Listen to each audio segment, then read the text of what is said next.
All right, everybody, welcome back to the Brothers in Arms Elite YouTube channel.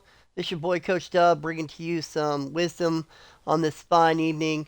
So I've had a lot of people ask me lately about player fatigue and wear and tear and best ways to manage that. There's lots of different ways to do this kind of stuff. And we're going to get into that right now. So the best way you can do it without having to do anything when you're in game is you go into settings, auto subs. These are all set to default right now. This one says override because I was messing with it earlier, but they all say default. This top number here, wear and tear custom out on quarterback, custom in, says 10 and 40. This means when your quarterback stamina gets to 10, it will automatically sub him out of the game, and it will not put him back in until his stamina reaches 40. For running backs, it's set to 45 coming out of the game, 60 going back in. And there's different ways you can adjust this. This bottom number can never be less than the top number. So I'm going to show you something right now. This will only let me go to 59. It will not let me surpass 60. So if I want that number to be higher, I got to go here all the way up. And then I can put this number as high as I want. So for the sake of the video, we're going to do that in just a minute. We're going to undo the changes.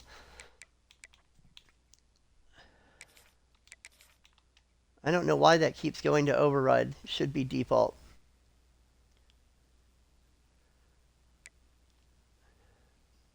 We're going to come back to that, see if it stays. Okay, so here we go. We can change this here to override. When you change this to override, you've got different strategies. Keep fresh, which means they'll sell more often. Grind it out, leave them in a little bit longer. Or custom, meaning you can do it yourself. We're going to go custom. And what we're going to do for the sake of the game we're fixing to play is we're going to put this really high. 100 and 95. So basically what we're saying is when the running back gets below 95, we want them to pull him out of the game and not put him back in until his stamina is back at 100. I'm going to tell you right now, quarterbacks, it doesn't really matter. Offensive line, it doesn't really matter. Defense, it doesn't really matter. Wide receivers, it can matter, but not so much, right? But this is my strategy. I will show you a way in this video of how to sub your running backs to whichever running back you want, however often you want, without even having to press the pause menu. It's a well-known fact that they have subs at the line of scrimmage this year. If you don't know how to do it, we will go over that in this video. Do not worry. For the sake of this video, we're going to get us on offense.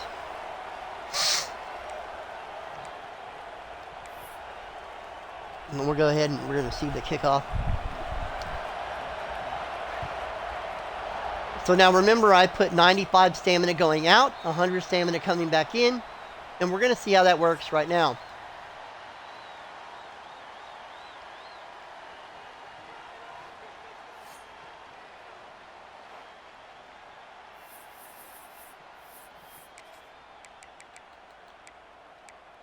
And then I will also show you all a tidbit of information that you probably haven't heard anywhere else, because I know I learned it myself and I was unaware. All right, here we go. Le'Veon Moss, big run. That probably used up some stamina, no doubt.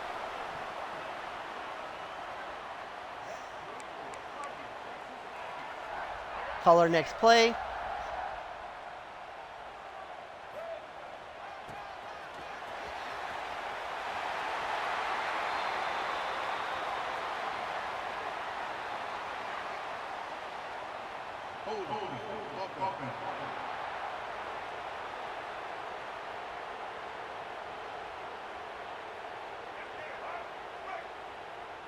And you can see right here that after 2 running plays, they automatically subbed him out because his stamina is below 95.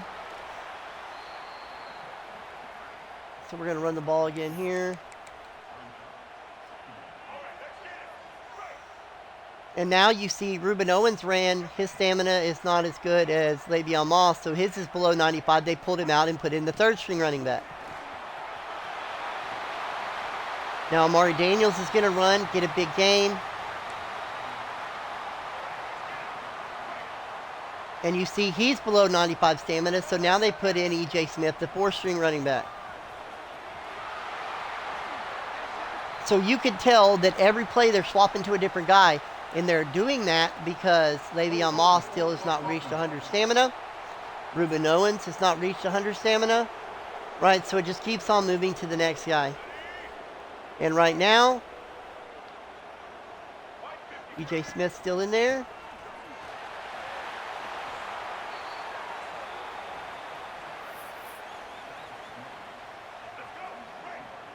And now you see Le'Veon Moss is back in. He's at 100 stamina. See if we can't get a first down right here. If not, it's okay because we're just going to send it right back to the offense.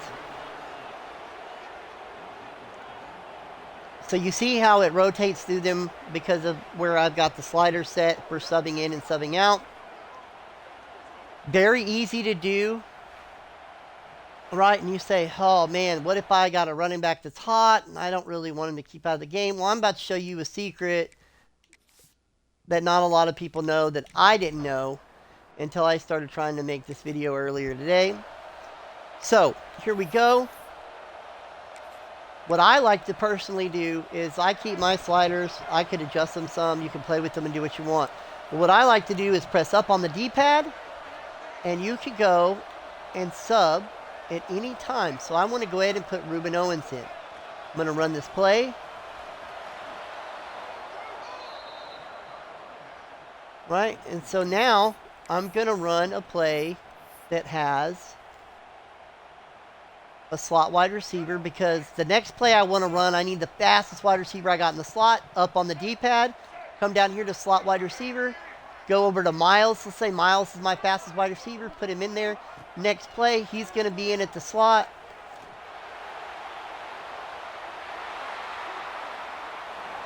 And so when it flips back over here in a minute, you're going to see. We're going to run another play, same play in the slot. And now you got Miles in at the slot.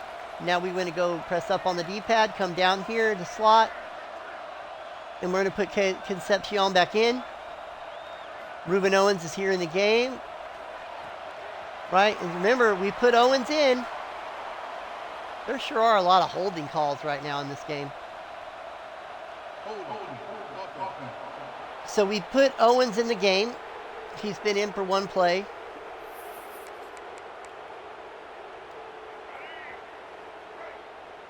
So that's one play. We're going to count how many plays it takes for them to sub him out. There's 2.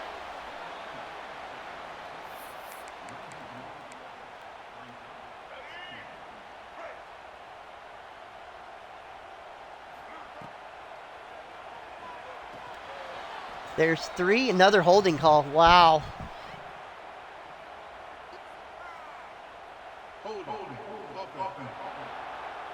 This is crazy. I've never seen so many holding calls in my life.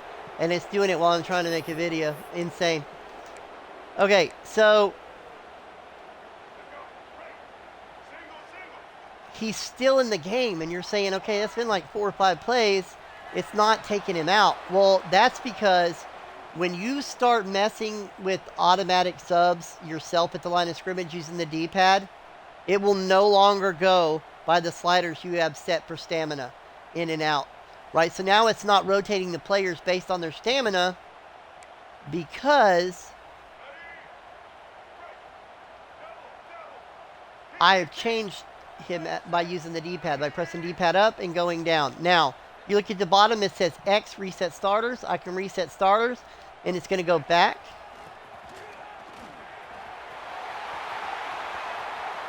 Boom, we're going to get a first down. So now they're going to put Le'Veon Moss back in.